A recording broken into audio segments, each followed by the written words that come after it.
Hello everyone, welcome to my channel banking with Harsh. काफ़ी लंबे gap के बाद मैं फिर से अभी रेगुलर वीडियोस अपलोड करूंगा। और मैंने ये गैप क्यों लिया, इसके बारे में मैं वीडियो के एंड में बताऊंगा। और जैसा कि अभी 5:30 सुबह के 5:40 हो रहे हैं, आज थोड़ा नींद जल्दी टूट गया था। और आज ही क्यों, अभी कुछ दिन से जल्दी नींद खुल रहा है क्योंकि जीए की प्रैक्टिस करनी होती है और इंग्लिश में वोकैब रिवीजन भी करना होता है, इसलिए आजकल कुछ जल्दी ही उठ जा रहा हूँ। तो आज के वीडियोस में मैं बताने वाला हूँ मेरे 12 प्लस प्रोडक्टिव आवर के बारे में, कैसे मैं अपने दिन में रीजनिंग और क्वांट की प्रैक्टिसेस और सारी क्लासेस को मैनेज करता हूँ। ये सारी चीजें इसमें आपको मैं शेयर करूँगा। चलिए स्टार्ट करते हैं। तो सबसे पहले मैंने प्रैक्टिस स्टार्ट किया जीए का रिवीजन से, जिसमें कि पिछले 2 वीक के जितने भी एमसीक्यूज थे और जो भी टॉपिक्स थे वो सभी को मैंने अच्छे से रिवाइज किया, क्योंकि बिना रिवाइज किए ये सारे जो टॉपिक्स है वो बार बार माइंड से निकल जाती है। इसलिए मैंने पूरे दोनों वीक के एक बार में ही रिवाइज कर लिया। और फिर इसके बाद मैंने स्विच किया इंग्लिश का वोकैब रिवीजन में। वोकैब रिवीजन में भी मैंने जितने ही वर्ड्स लिखे हुए हैं उन सभी का साइनोनिम्स एंड एंटोनिम्स का प्रैक्टिस किया। और फिर इसके बाद मैंने स्टार्ट किया कैलकुलेशन प्रैक्टिस का, क्योंकि वो भी बहुत ज़रूरी है। एग्ज़ाम में कैलकुलेशन क्वेश्चन सॉल्व करने के टाइम पे लास्ट में कैलकुलेशन आ ही जाते हैं, और जितना हाथ फ्री रहेगा कैलकुलेशन में वो बहुत ही बेहतर रहेगा। इसलिए मैंने कैलकुलेशन का प्रैक्टिस भी रेगुलर बेसिस पे करते ही रहता हूँ। और सुबह के टाइम ये सभी चीज़ों को प्रैक्टिस करना एक तरीके से सही भी रहता है, क्योंकि सुबह का जो भी ये चीज़ हम लोग प्रैक्टिस करते हैं वो सारे हमारे माइंड में फिट हो जाते हैं और दिन भर हमारे माइंड में घूमते रहते हैं। इसलिए रेगुलर बेसिस में ये सुबह सुबह इन सभी चीज़ों को रिवाइज करते रहता हूँ। सो फ्रेंड्स, जीए वोकैब और कैलकुलेशन प्रैक्टिस के बाद अब 7 बज चुके हैं। और वैसे तो अभी 7 बजे जीए की लाइव क्लासेस होती है, बट ऑनेस्टली बताऊँ तो मैं लाइव क्लासेस अटेंड नहीं करता, क्योंकि मेरा पर्सनल ओपिनियन है कि लाइव क्लासेस में थोड़ा टाइम कंज्यूमिंग हो जाता है। इसलिए मैं लाइव के बाद रिकॉर्डेड क्लासेस को 1.5x स्पीड में अपने मर्जी से देख लेता हूँ।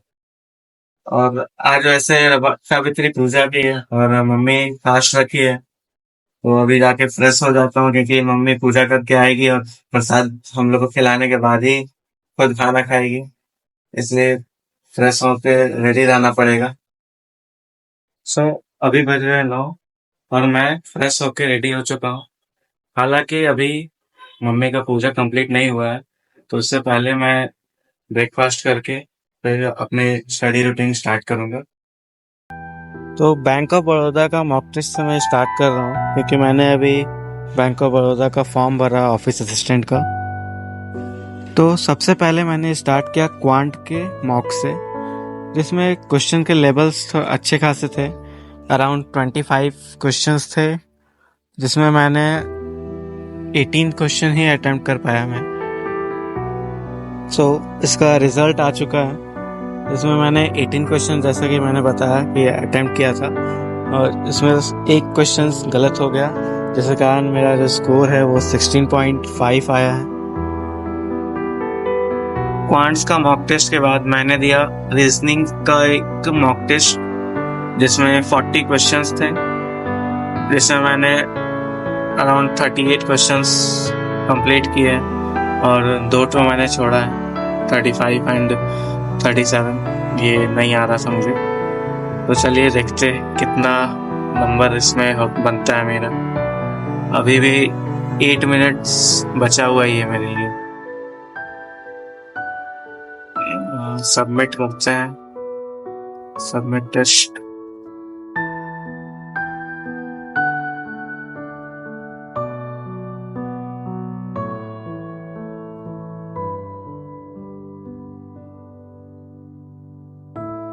सो ये रहा रिजल्ट, बस 1 आ गया। टोटल अटेम्प्ट किए हैं 38, जिसमें 36.75 स्कोर आया।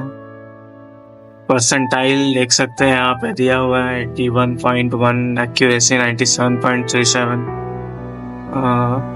यही है आज रीजनिंग का रिजल्ट, बस नॉर्मल सा। सो रीजनिंग का मॉक टेस्ट देने के बाद अब स्टार्ट कर रहा हूँ इंग्लिश का मॉक टेस्ट। सो इंग्लिश का रिजल्ट ये रहा, जो थोड़ा खराब ही है क्योंकि 25 में 13.5 आया है।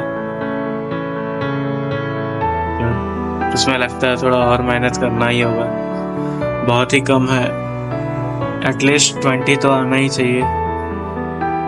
चलिए कोई नहीं, फिर से मेहनत किया जाएगा। और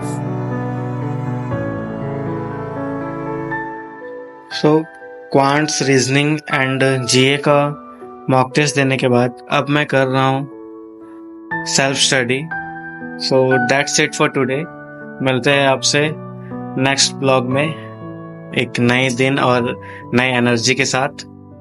तब तक के लिए कीप लर्निंग।